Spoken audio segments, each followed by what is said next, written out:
the government, she said that napakadaling magpadala ng eroplano. She mentioned a friend na nakauwi daw from Dubai despite the airspace closure. She mentioned na ang dami daw na ayaw umuwi, allegedly dahil wala daw may bibigyan na trabaho ang BBM administration.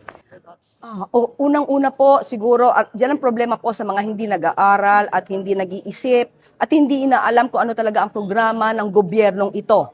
Makapagsalita lamang para makakuha siguro ng mga views, pero hindi po ito naaayon sa realidad.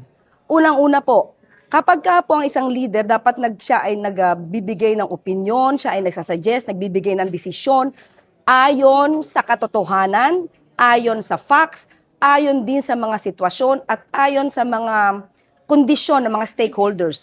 Hindi po ayon lamang sa iisang kaibigan. Dahil kung dyan po manggagaling ang iyong desisyon, malamang lumigwak ang buong Pilipinas kung puro kaibigan, puro chismis lang po ang ating pagbabasihan ng desisyon. So mas maganda po talaga ang isang leader natin ay marunong mag-isip, marunong magdesisyon, hindi para pansarili lamang kundi para sa buong bayan. You said